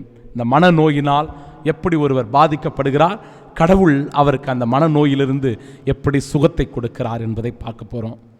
1 சாமுவேல் புத்தகம் 1வது அதிகாரம் 13வது இறைவார்த்தையை வாசிக்கலாம். அண்ணா தம் உள்ளத்தினுள் பேசிக்கொண்டிருந்தார். அண்ணா என்கிற ஒரு பெண்மணி இருக்கிறார். திருமணமாகி பல ஆண்டுகள் குழந்தை பாக்கியம் இல்லை. குழந்தை பாக்கியம் என்பது அன்பிற்குரியவர்களே கடவுளுடைய ஆசீர்வாதம் தான். நான் இதை எத்தனையோ முறை நான் சொல்லியிருக்கிறேன். 2 உடல்கள் சேருவதனால் மட்டும் குழந்தை பிறப்பதில்லை. அது நிஜம்தான். மருத்துவ ரீதியாக அல்லது இயற்கை ரீதியாகவே அது சரியானது தான். ஆனால் அதற்கு மேல கடவுளுடைய அருள் என்று ஒன்று உண்டு. அந்த கடவுளுடைய அருளும் இரக்கமும் வேண்டும். அப்படிதான் ஈசாக்குக்கும் ரெபேக்காவுக்கும் குழந்தை பிறக்கிறத பார்க்கிறோம். அவங்க 2 பேரும் போய் கடவுள்கிட்ட சொல்றாங்க, குழந்தை பெறுவது என்பது நம்ம 2 பேர் சேர்வதனால் மட்டும் இல்ல, கடவுளுடைய அருளும் அதுல வேணும் அப்படின்ற அந்த இறை வார்த்தை சொல்லப்பட்டிருக்கும். இந்த இடத்துல அன்னாள் குழந்தை பாக்கியம் என்று இருக்கிறார். அவருடைய மனநிலை எப்படி இருக்குதுன்னு பாருங்க. வாசிங்க அந்த வசனத்தை. அவருடைய உதடுகள் மட்டும் அசைந்தன. பார்த்தீங்க, அவருடைய உதடுகள் மட்டும் அசையுது. கோயிலில் உட்காந்துட்டு இருக்கிறா, அவருடைய உதடுகள் அசையுது. அப்படின்னா என்ன அர்த்தம்? அன்பிற்குரியவர்களே, உதடுகள் அசையுது அப்படின்னா அவ பெணாத்திரத்துக்கு ஆரம்பிச்சிட்டா. மனநோய் ஆயிடுச்சு அவளுக்கு, குழந்தை பாக்கியம் இல்லாதது. புலம்புறது, ஏதோ புலம்பிட்டுக்கிறா. உதடுகள் மட்டும் அசையுது. ஐயோ என்னடா இப்போ என் வாழ்க்கை இப்படி ஆயிடுச்சு, இப்படி போயிடுச்சு, இது ஆயிடுச்சு, அது ஆயிடுச்சு அப்படின்னு பெணாத்திரத்து. அதை தான் பார்க்குறோம். வாசிங்க தொடர்ந்து. குரல் கேட்கவில்லை. அவருடைய குரல் கேட்கல, பேசுவது வெளியில கேட்கல, ஆனால் உதடுகள் மட்டும் அசைந்து கொண்டே இருக்கிறது. ஆகவே ஏலி அவரை ஒரு குடிகாரி என்று கருதினார். இப்போ பார்க்குறவங்க எல்லாம் ஒரு வித்தியாசமாக யோசிப்பாங்கல்ல, இவன் என்ன இவன் நோயினால் பாதிக்கப்பட்ட மாதிரி இருக்கிறானே, குடிகாரியோ பெணாத்திட்டு இருக்கிறாளே அப்படின்ற எண்ணம் கூட அந்த இடத்தில் தோன்றுகிறது. பார்த்தீங்களா? ஒரு உடல் நோயாக இருக்கலாம் அது, ஆனால் மனநோயாக மாறிவிட்டு அந்த பெண்மணி ஒரு வருத்தத்தோடு வேதனையோடு தன்னுடைய நிலையை மறந்து இந்த இடத்துல எப்படி செயலாற்றுவதை பார்க்கிறோம். தொடர்ந்து வாசிங்க. ஏலி அவரை நோக்கி, எவ்வளவு காலம் நீ குடிகாரியாய் இருப்பாய்? 15வது வசனத்துக்கு போயிடலாம். அதற்கு அண்ணா மறுமொழியாக, இல்லை, என் தலைவரே, நான் உள்ளம் நொந்த ஒரு பெண். என் தலைவரே, நான் உள்ளம் நொந்த ஒரு பெண். அதுதான் அந்த மனநோயின்றது. நான் புரியுதுங்களா உங்களுக்கு? உள்ளம் நொந்த ஒரு பெண், உள்ள வலியினால உள்ள வேதனையினால துடித்து கொண்டிருக்கிற ஒரு பெண். எனவேதான் நான் இப்படி செயல்பட்டு கொண்டிருக்கிறேன். எனவே ஆண்டவர் முன்பாக என் உள்ளத்தை நான் கொட்டி கொண்டிருக்கிறேன் என்று சொல்லுகிறது அந்த இறை வார்த்தை.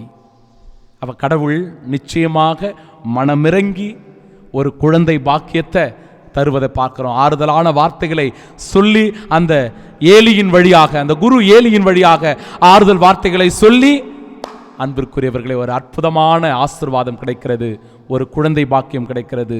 சாமுவேல் என்கிற குழந்தை கடவுளுடைய ஆசீர்வாதத்தில் அண்ணாவுக்கு கிடைப்பதை நாம பார்க்கிறோம். இயேசுவுக்கே புகழ், இயேசுவுக்கே புகழ், இயேசுவுக்கே நன்றி, இயேசுவுக்கே நன்றி. மரியே வாழ்க, மரியே வாழ்க. அன்பிற்குரியவர்களே, இது கடவுள் கொடுக்கிற அந்த மனநோயிலிருந்து ஒரு விடுதலை. மூன்றாவது அதோட நாம நிறைவு செய்கிறோம். மூன்றாவது என்ன நோய் சொன்ன? ஆன்ம நோய். ஆன்ம நோய்.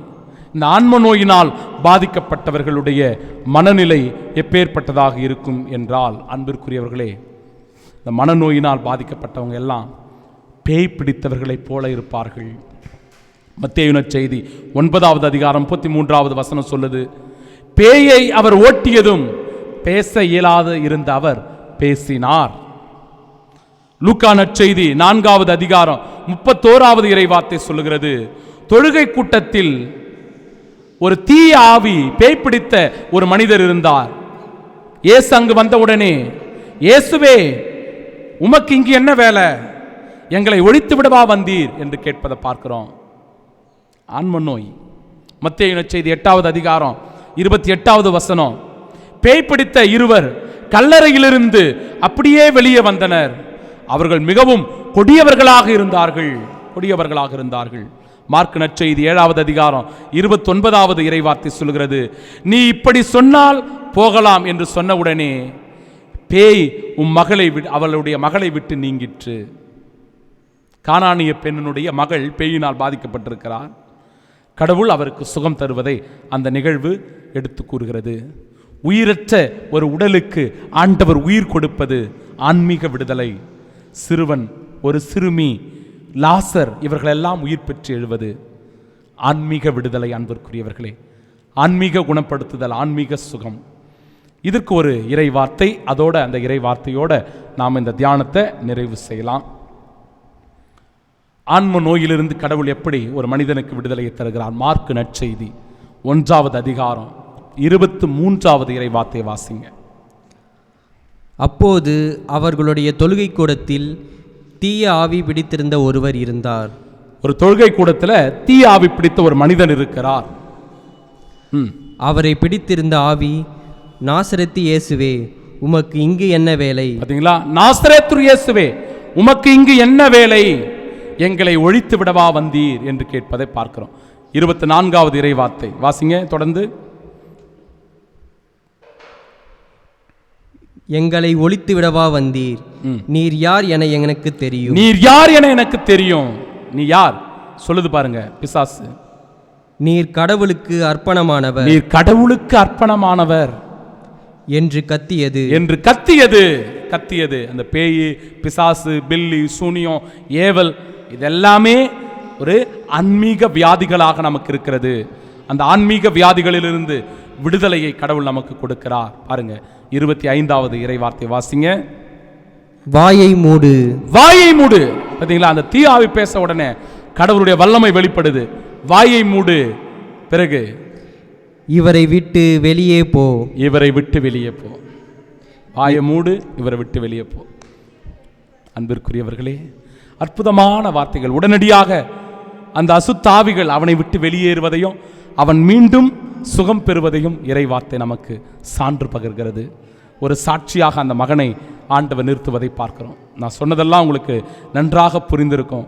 உடல் நோயினை ஆண்டவர் குணப்படுத்துகிறார், மனவியாதிகளை குணமாக்குகிறார். இப்படி ஆன்மீக நோய்களையும் அவர் குணப்படுத்துவதை பார்க்கிறோம். அன்பிற்குரியவர்களே, நோயற்றவருக்கல்ல, நோயுற்றவருக்கே மருத்துவர் தேவை. ஆண்டவர் நல்ல மருத்துவராக இருக்கிறார். அவரிடத்தில் சுகம் பெற விரும்பினால் நம்மை சரணாகதியாக்குவோம். இந்த புனித வாரத்துக்குள் நாம் அடியெடுத்து வைக்கிறோம். இந்த ஆசீர்வாத தியானத்துல நாம பங்கெடுத்து கொண்டிருக்கிறோம். குறிப்பாக இந்த குணமாக்குதல் ஆராதனையில நாம பங்கு பெறும்போது கடவுள் நம்மை தொடுகிறார், நம்மை சுகப்படுத்துகிறார். எல்லா வியாதிகளிலிருந்தும் நமக்கு விடுதலை அளித்து இந்த புனித வாரம் மிக பெரும் ஒரு ஆசீர்வாதத்தின் வாரமாக, வெற்றியின் வாரமாக, மகிழ்ச்சியின் வாரமாக நமக்கு அமைய இருக்கிறது. அது ஒரு உயிர்ப்பின் வாரம் என்பதை உணர்ந்தவர்களாய் ஆராதனைக்கு நாம கடந்து போகலாம்.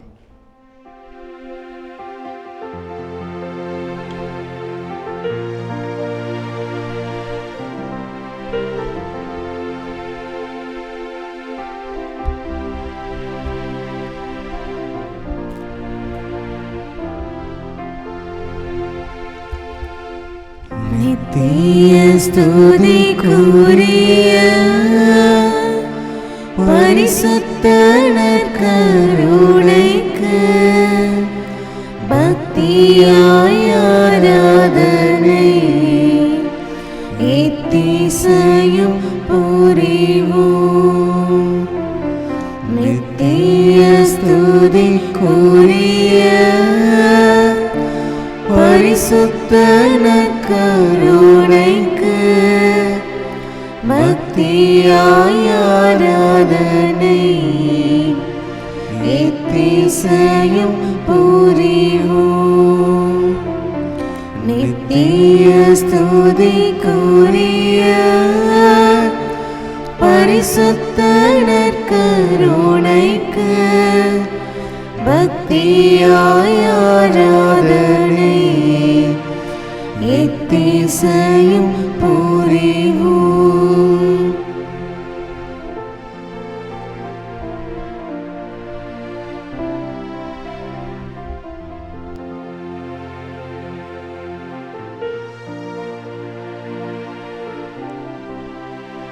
வல்லமையான நம் ஆண்டவர் இயேசு கிறிஸ்துவின் தூய்மை மிகு நற்கருணையினுடைய இந்த இறை பிரசன்னத்தில்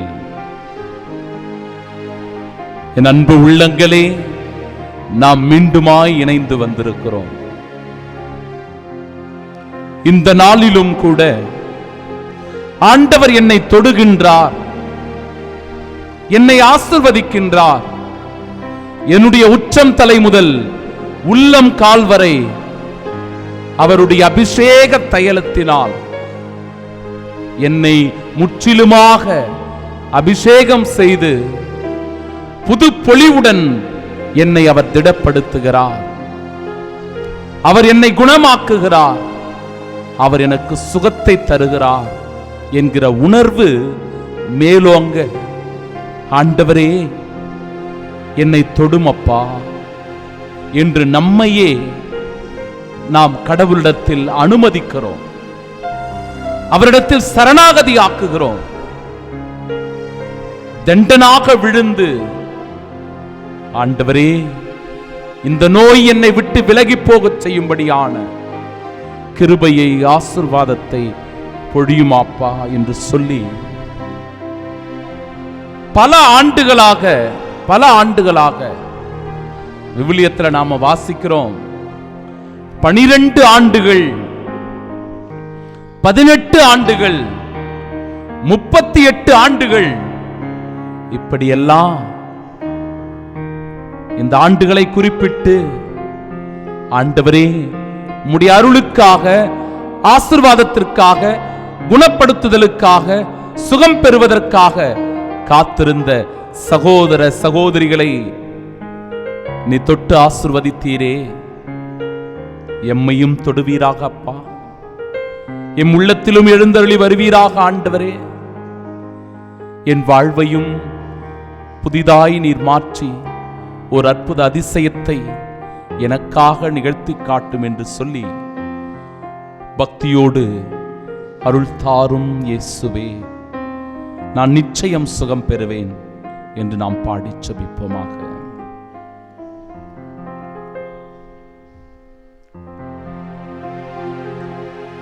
அருள் தாரும் இயேசுவே, சுகம் பெறுவே இயேசுவே,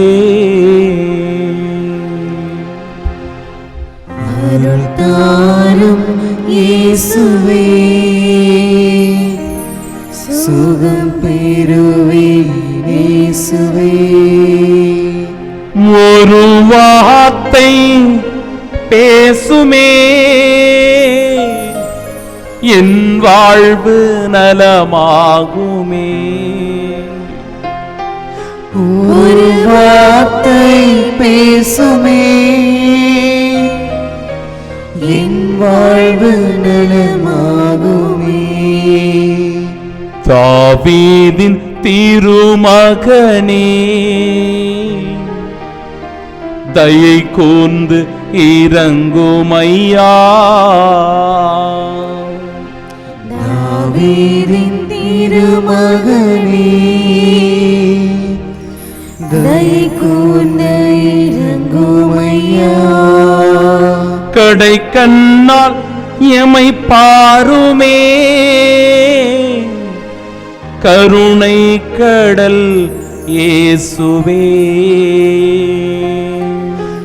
கடை கண்ணால் எமை பாருமே இயேசுவே வாரும். என்னை சுகப்படுத்தும், என்னை பலப்படுத்தும் அப்பா. நீ தொடுவா இயேசுவே என் நோய்களையே இயேசுவே. நீ தொடுவாய் இயேசுவே என்னை சுகப்படுத்தும் அப்பா. இயேசுவே ஆசீர்வதிப்பா இயேசுவே மீட்பு பெறுவே இயேசுவே. ஆசீர்வதிப்பாய் இயேசுவே நிச்சயம் உன்னால் நான் மீட்பு பெறுவேன் இயேசுவே. மார்போடு அணைத்து கொண்டு மன்னித்து வாழ்வு தரும். மார்போடு அணைத்து கொண்டு எங்களை மார்போடு வாழ்வு தரும். தாய் உள்ளத்தோடு தேற்றும் அப்பா. பேரன்பே உம் பாதத்தில் என் குற்றம் ஏற்றுக்கொள்ளும். பேரன்பே உன் என் இதயத்தை தொட்டு அதில் இருக்கிற அழுக்குகள் குற்றம் ஏற்றுக்கொள். கரைகளை எல்லாம் நீக்கி அருளும். ஆராதனை ஆராதனை ஆராதனை செய்கின்றோ. ஆண்டவருக்கே ஆராதனை, இந்த இயேசுவுக்கே மகிமை, இந்த இயேசுவுக்கே புகழ்ச்சி. ஆராதனை ஆராதனை ஆராதனை செய்கின்றோ. ஆராதனை செய்து இந்த ஆண்டவரை துதித்திருக்கின்ற நாம் இதோ பக்தியோடு இறை வார்த்தைகளை சொல்லி முழுமனதோடு நம் மத்தியில் இறை பிரசன்னமாய் எழுந்தருளி இருக்கிற தூய்மை மிகு இந்த நற்கருணையை போற்றி புகழ்ந்து ஆராதித்து வணங்குவோம். நானே உன்னை குணமாக்கும் ஆண்டவர் என்றவரே, என்னை குணமாக்கும். எனக்காய் யுத்தம் செய்பவரே, என்னை சுகப்படுத்தும். சோர்வுற்றோருக்கு வலிமை அளிப்பவரே, எங்களை திடப்படுத்தும். பத்திமேயுவுக்கு பார்வை தந்தவரே, எங்களை குணப்படுத்தும். 12 ஆண்டுகளாய் இரத்தப் போக்கினால் வருந்திய பெண்ணிற்கு நோய் நீக்கியவரே, எங்களை சுகப்படுத்தும். காய்ச்சலாய் படுத்து கிடந்த பேதுருவின் மாமியாரை எழுப்பியவரே, எங்களை திடப்படுத்தும். முடக்குவாதமுற்றவரை நடக்கச் செய்தவரே, எங்களை குணமாக்கும். கை சூம்பியவரை குணப்படுத்தியவரே, எங்களை சுகப்படுத்தும். தொழுநோயை தொட்டு சுகப்படுத்தியவரே, எங்களை திடப்படுத்தும். ஊனமுற்றோரை நலமாக்கியவரே, எங்களை குணமாக்கும். இறந்தோரை உயிர் பெற்றெழச் செய்தவரே, எங்களை சுகப்படுத்தும். பச்சிலையோ மருந்தோ இல்லாது உம் வார்த்தையால் குணப்படுத்துபவரே, எங்களை திடப்படுத்தும். கசந்த நீரை இனிமையான தண்ணீராக மாற்றியவரே, எங்களை குணப்படுத்தும். 1000 தலைமுறைக்கும் பேரன்பு செய்பவரே, எங்களை சுகப்படுத்தும். சினம் கொள்ள தயங்குபவரே, எங்களை திடப்படுத்தும். இரக்கமும் பரிவும் உள்ள இறைவனே, எங்களை குணமாக்கும். பேரன்பு மிக்க இறைவனே, எங்களை சுகப்படுத்தும். நம்பிக்கைக்கு உரிய இறைவனே, எங்களை திடப்படுத்தும். உங்கள் கடவுளும் ஆண்டவருமாகிய நான் தூயவர் என்றவரே, எங்களை குணமாக்கும். இயேசுவுக்கே புகழ், இயேசுவுக்கே புகழ். இயேசுவுக்கே நன்றி, இயேசுவுக்கே நன்றி. இயேசுவுக்கே மகிமை, இயேசுவுக்கே மகிமை. இயேசுவின் ரத்தம் ஜெயம். இயேசுவின் ரத்தம் ஜெயம். Praise the Lord, Praise the Lord. Praise the Lord, Praise the Lord. Hallelujah, Hallelujah. Hallelujah, Hallelujah. ஆமென், ஆமென். ஆமென், ஆமென். என் அன்பு சகோதரனே, சகோதரியே, நம்முடைய வாழ்க்கையில பல நிலைகளில் நாம் சோர்ந்து போவதுண்டு. நிறைய வியாதிகள், எவ்வளவோ வியாதிகள் உண்டு. தலைவலி, கைவலி, மூட்டுவலி, கால்வலி, பாதவலி, இதய கோளாறு, நரம்புகளில் பிரச்சனை, தசைப்பிடிப்பு, எலும்புகளில் நமக்கு நோய், தோள்களில் வியாதி, இப்படியாக இந்த நோய்களை நாம் சொல்லிக்கொண்டே போகலாம், அடுக்கிக் கொண்டே போகலாம். பல மருத்துவர்களையும் சென்று நாம் சந்தித்து விட்டு வந்திருப்போம். எவ்வளவோ இடங்களுக்கு போயிருப்போம். ஆனா நமக்கு சுகம் கிடைத்திருக்காது. எல்லாரும் நம்மளை கைவிட்டுட்டு இருப்பாங்க. பரிதாபத்தோடு, படுத்த படுக்கையாக, வேதனையோடு, துன்பத்தோடு, ஆண்டவரே ஏன் எனக்கு இந்த வலி, ஏன் எனக்கு இந்த வேதனை, ஏன் எனக்கு இந்த துன்பம் என்று மீண்டும் மீண்டுமாக கேள்வி மேல் கேள்வி கேட்டு நாம் சோகத்தோடு அப்படியே கிடப்போம். வாழ்க்கையை வெறுத்து போயிருப்போம். நான் ஏற்கனவே உங்களுக்கு சொல்லி இருக்கிறேன், ஒரு சகோதரி மருத்துவமனையில் 22 நாட்களாக அப்படியே படுத்த படுக்கையாக கிடக்கிறார். அவர் இந்த ஆராதனையில், சிலுவை பாதையில், திருப்பலியில் பங்கெடுத்த போது என்னிடம் தொடர்பு கொண்டு, ஃபாதர், நான் படுத்த படுக்கையாக கிடக்கிறேன், நோயுற்று கிடக்கிறேன், ஆனாலும் நான் கவலைப்படல ஃபாதர். ஏன் தெரியுமா? இயேசு ஆண்டவர் எனக்காக எவ்வளவு துன்பங்களை அனுபவித்தார், எவ்வளவு கொடூரமான வேதனைகளை அவர் அனுபவித்தார், சித்திரவதைகளை அவர் தாங்கிக் கொண்டார். அவருடைய பாடுகள்ல என்னுடைய பங்கு ரொம்ப ரொம்ப குறைவுதான் ஃபாதர் என்று சொல்லி தன் மனதை தேற்றிக் கொண்டு, இந்த ஆண்டவர் நிச்சயம் என்னை சுகப்படுத்துவார், மீண்டும் என்னை எழுப்பி என் வீட்டிற்கு அனுப்புவார் என்று நம்பிக்கையோடு சொன்னாங்க. நிச்சயமா அவங்க இன்னைக்கு வீட்டில் இருக்கிறாங்க. அன்பிற்குரியவர்களை சுகம் பெற்று குணமாக்கி வீட்டிலே நலமோடு அவர்கள் இருக்கிறார்கள். என் வாழ்க்கையில் நடந்த, கடவுள் செய்த அந்த அற்புதத்தை உங்களோடு நான் பகிர்ந்து கொள்ள விரும்புகிறேன். ஒரு முறை ஒரு சகோதரி தன்னுடைய மகளை என்னிடத்தில் அழைத்து வந்தார். சின்ன பிள்ளை, 7ஆம் வகுப்பு படிக்கிறாள்.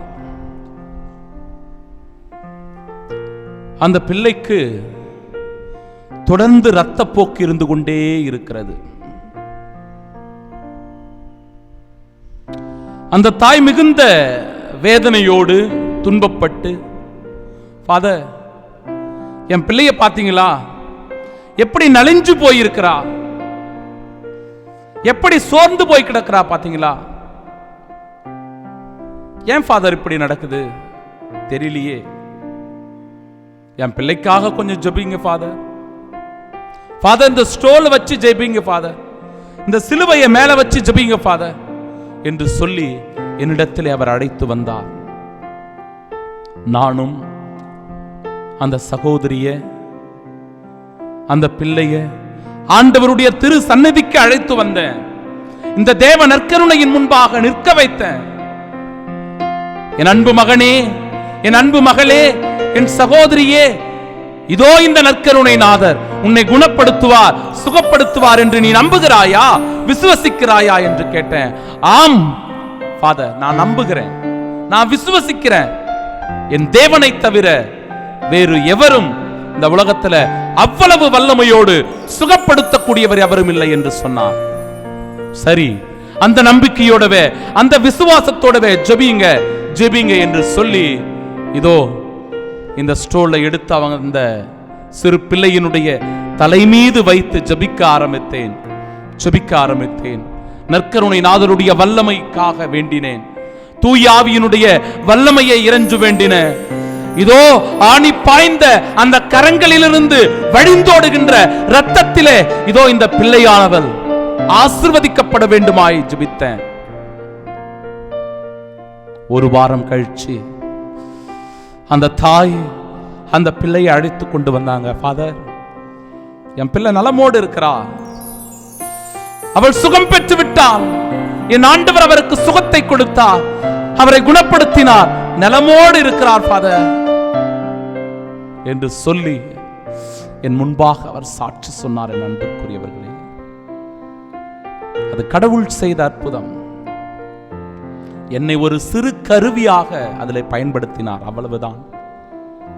இப்படியாக எத்தனையோ பேர் தொடர்பு கொண்டு, ஃபாதர் இதற்காக ஜெபிங்க, கடன் பிரச்சனைக்காக ஜெபிங்க, கிட்னில பிரச்சனை இருக்கு ஜெபிங்க, கல் இருக்கிறது ஜெபிங்க, இதோ என்னுடைய இதயத்தில் அடைப்பு இருக்கிறது ஜெபிங்க, என்னுடைய நுரையீரல் பாதிக்கப்பட்டிருக்கிறது ஜெபிங்க, ஐயோ தீராத வியாதிகள் எல்லாம் இருக்கிறது, சொல்ல முடியாத வியாதிகள் எல்லாம் இருக்கிறது, வாட்டி வதைக்கின்ற கொடூரமான வியாதிகள் எல்லாம் இருக்கிறது, ஜெபியுங்க ஃபாதர், ஜெபியுங்க ஃபாதர்.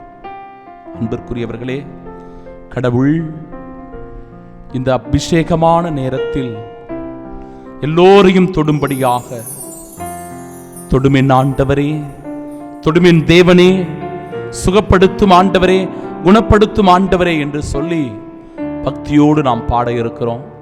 கண்கள், காதுகள், நம் நாவு, இதயம், உடல், கால்கள், கைகள் என பாடி ஜெபிக்கும் போது எல்லா இடங்களிலும் ஆண்டவர் நம்மை தொட்டு ஆசீர்வதிக்க பக்தியோடு நாம் ஜெபிக்கலாமா?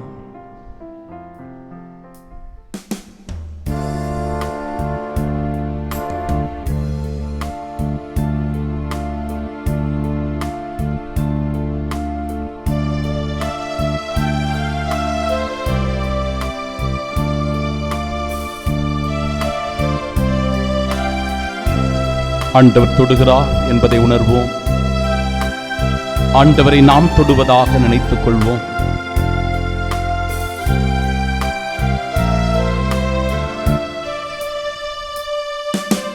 தொடும் என் கண்களையே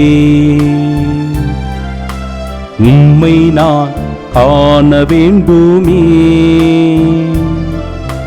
இயேசுவே உம்மையே நான் காண வேண்டுமே. தொடுமின் காதுகளே, ஆண்டவர் உம் குரல் நம் கண்களையும் கேட்கவேண்டுமே. நம் காதுகளையும் தொடுகிறார். இயேசுவே உம் குரலை நாம் நன்றாக பார்வை பெற கேட்கவே ஆண்டவருடைய வார்த்தைகளை கேட்க சுகப்படுத்தும்படியாக ஜெபிக்கிறோம். தொடும் என் ஆண்டவரே, தொடும் என் வாழ்வினையே, இயேசுவே உம்மையை போல் என்னை மாற்றுமே. மீண்டுமாய் தொடும் என் ஆண்டவரே, தொடுமப்பா, தொடும் என் வாழ்வினையே, இயேசுவே உம்மையை போல் என்னை மாற்றுமே. ஆண்டவன் நம் மத்தியில அப்படியே கடந்து வருகிறார், நம் நாவினை தொடுகிறார், திக்கி திக்கி பேசுறவங்க, நாவு குளறி பேசுறவங்க எல்லோருடைய நாவையும் அவர் தொடுகிறார். எப்படி எசேக்கியேலினுடைய நாவினை தொட்டு அவருடைய நாவிலே அந்த இறை வார்த்தையானது ஊற்றப்பட்டதோ அதுபோன்று நம் நாவையும் தொடுகிறார். நம் குழந்தைகளுடைய நாவினை தொடுகிறார். அவர்கள் ஞானம் மிக்கவர்களாக, விவேகர்களாக, அறிவு மிக்கவர்களாக செயல்பட, பேச கடவுள் நாவினை தொடவும், நம் ஆன்மாவை தொடவும் சிறப்பாக வேண்டி ஜெபிப்போமாக.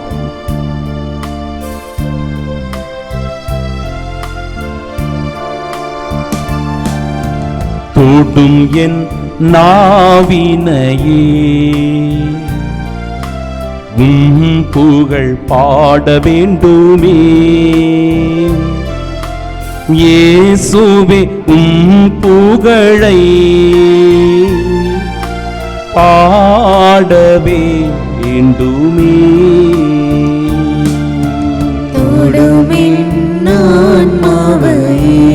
ஆண்டவர் நம் நாவினையும் நம் ஆன்மாவையும் தொடுகிறார். நம் பாவங்களை போக்கி நம்மை கழுவி தூய்மைப்படுத்துகிறார்.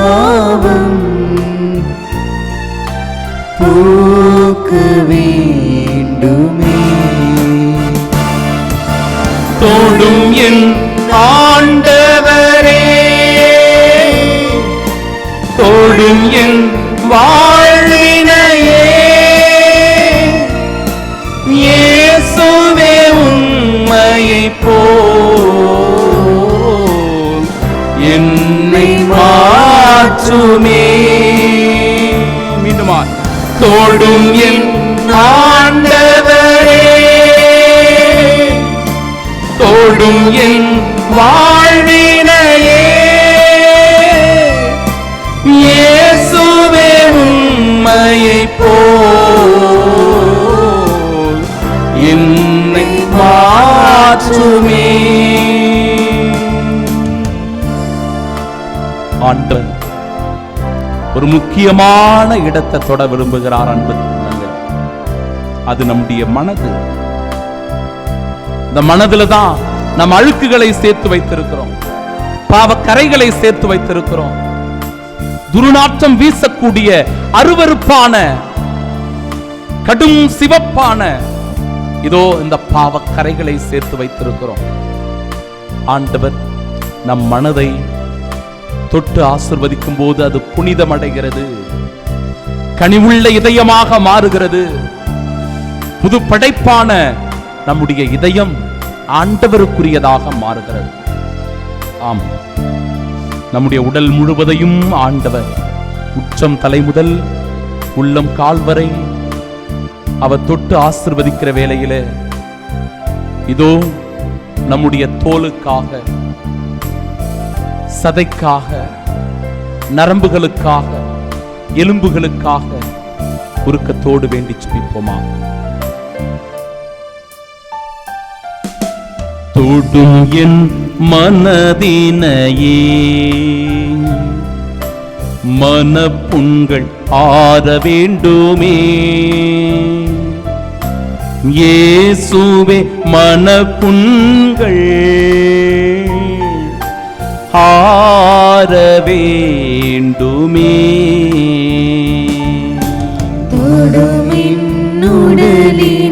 ஆண்டவன் நம்முடைய மனதினையும் நம் உடலினையும் தொடுகிறார்.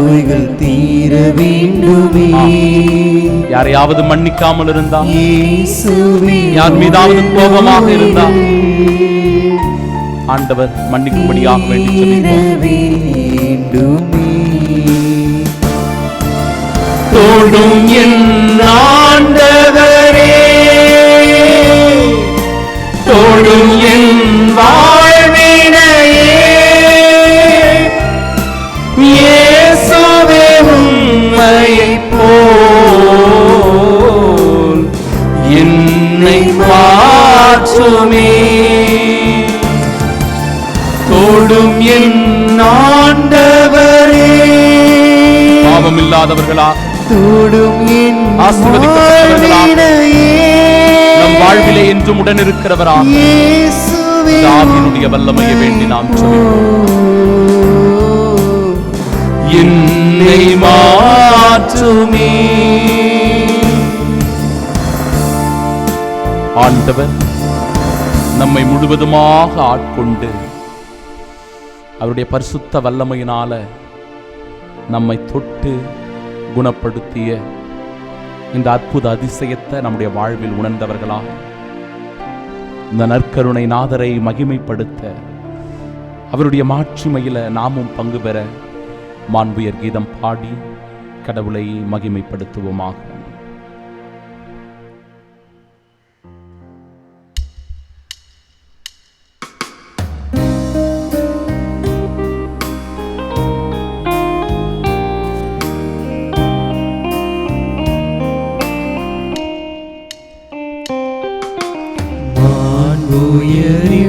வரும் சாதனத்தை தாழ்ந்து பணிந்து ஆராதிப்போம். பழைய நியம முறைகள் அனைத்தும் இனி மறைந்து முடிவு பெறுக. புதிய நியம முறைகள் வருக. புலன்களாலே மனிதன் இதனை அறிய இயலாம். குறையை நீக்க விசுவாசத்தின் உதவி பெறுக. பிதாவர்க்கும் சுதனவர்க்கும் புகழ்ச்சியோடு வெற்றியார்க்கும். மீட்பின் பெருமை வலிமையோடு வலிமை வாழ்த்து யாகுமாக. இருவரிடமாய் வருகின்றவராம் தூய ஆவி ஆடவர்க்கும் அளவில்லாத சம புகழ்ச்சி என்றுமே உண்டாக.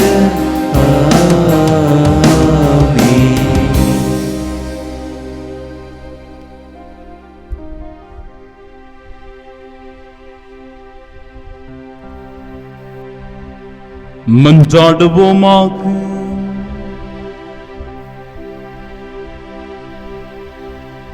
இறைவா, இந்த வியப்புக்குரிய திருவருட்சாதனத்திலே உம்முடைய திருப்பாடுகளின் நினைவை எங்களுக்கு விட்டு சென்றே. உமது திருவுடல் திரு ரத்தம் இவற்றின் மறைபொருளை வணங்கும் நாங்கள் உம்முடைய மீட்பின் பலனை இடைவிடாமல் அனுபவிக்க அருள் புரியும். தந்தையாகிய இறைவனோடு தூய ஆவியாரின் ஒன்றிப்பில் என்றென்றும் வாழ்ந்து ஆட்சி செய்கின்ற உம்மை மன்றாடுகின்றோம்.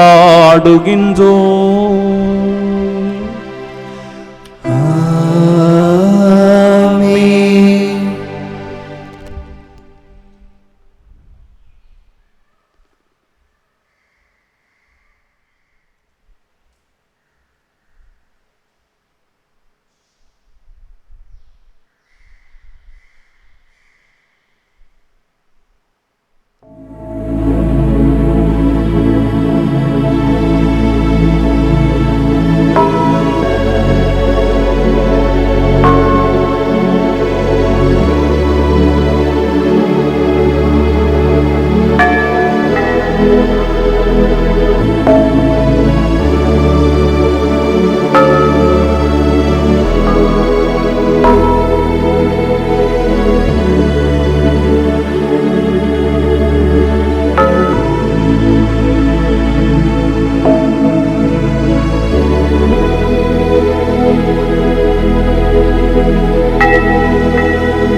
நித்திய ஸ்துதிக்குரிய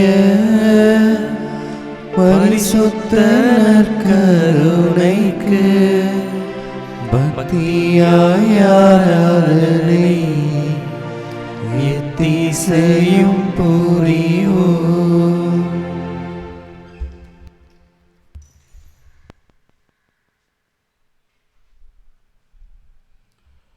அன்பு சகோதர சகோதரிகளே, உங்கள் ஒவ்வொருவருக்கும் வாழ்த்துக்களை தெரிவித்துக் கொள்கிறேன்.